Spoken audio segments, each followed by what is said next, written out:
Olá pessoal, aqui é o Velgas. Hoje é dia 23 de outubro de 2024. O plano de vitória da Ucrânia é o primeiro assunto que nós vamos ver hoje. E também teletransporte para o inferno na província russa de Kursk. E a Rússia está concentrando seus esforços, ou seja, concentrou ontem, dia 22, os seus maiores esforços no leste da Ucrânia, em Pokrovsk e Kurakio, que são duas cidades próximas, inclusive, como a maioria dos que nos acompanha já sabe isso. Quero convidar vocês, inscrevam-se no canal, é muito importante, o que vocês veem aqui, vocês não veem em outro canal. Não veem e não ouvem em outro canal. E muitas vezes nem na mídia tradicional. Então é importante a inscrição, vocês vão receber notificação de novos vídeos no seu celular ou no seu computador, onde você está inscrito. Muito obrigado, conto com você. E não esqueça de dar um like. Obrigado. O plano de paz da Ucrânia chama-se Plano de Vitória. E o presidente Zelensky fez agora um périplo. Eu ontem toquei muito por cima sobre isso, mas vou detalhar, não todo ele, mas os três principais itens, vamos dizer assim, que são importantes para a vitória da Ucrânia.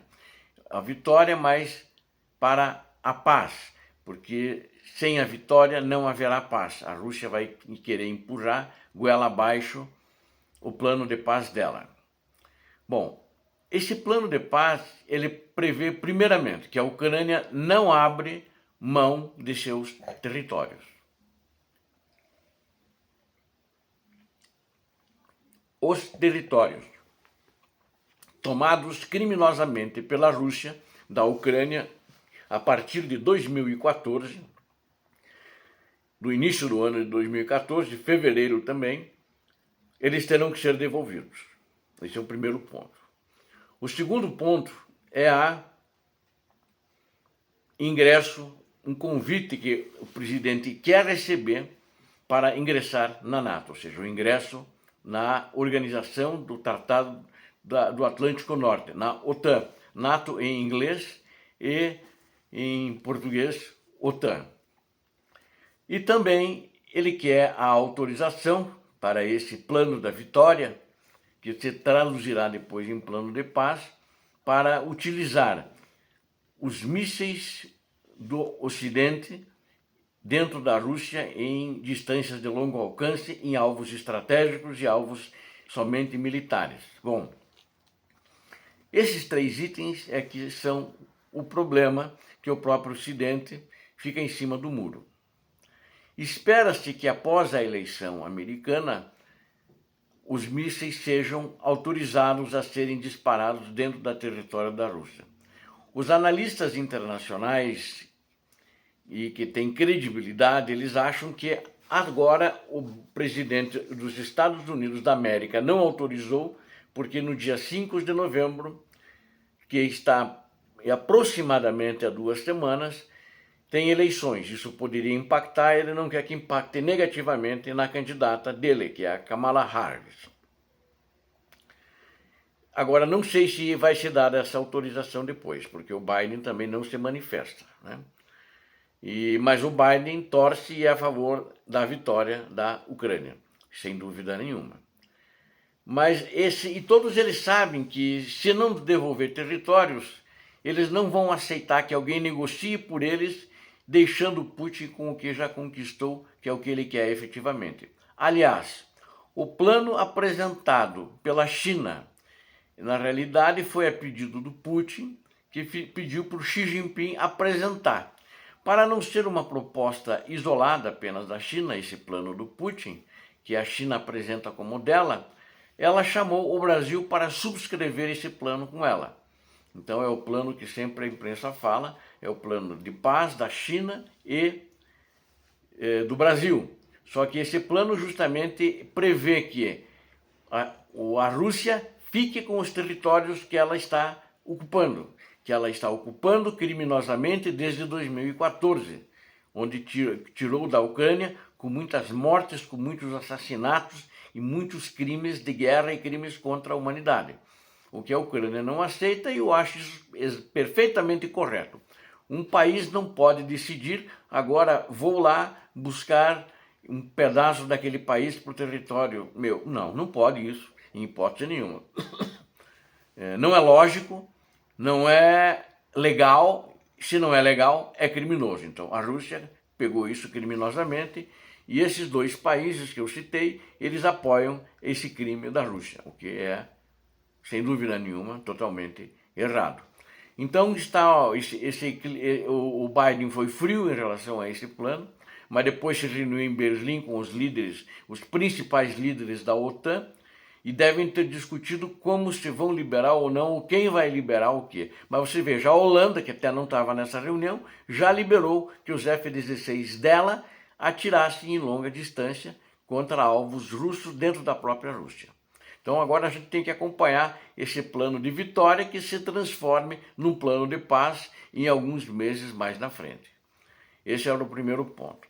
O segundo ponto que eu quero citar é a questão, eu chamei aqui de teletransporte para o inferno. Na realidade, eu estava analisando os acontecimentos e os próprios ucranianos que entraram em combate em Kursk contra um pelotão russo é que chamaram de teletransporte para o inferno, que os russos foram teletransportados para o inferno.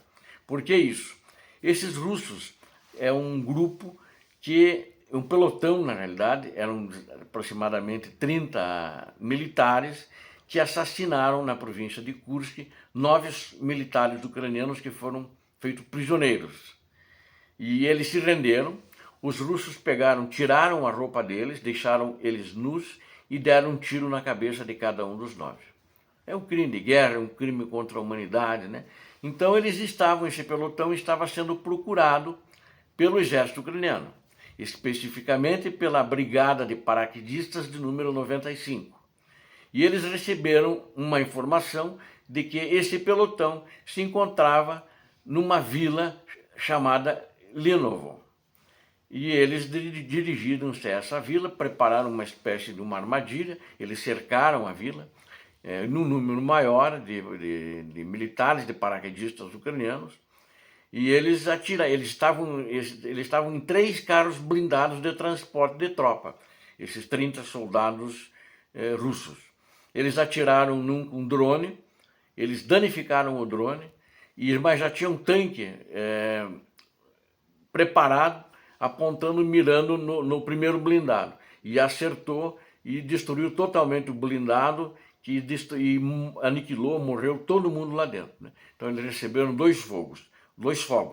Receberam fogo do drone ucraniano e do tanque de guerra ucraniano, também dos paraquedistas ucranianos. Aí o segundo blindado, ele foi atingido por um míssil Javelin. Então, no segundo blindado já estava posicionado também nessa emboscada um paraquedista com aqueles mísseis Javelins, que são mísseis de fabricação americana.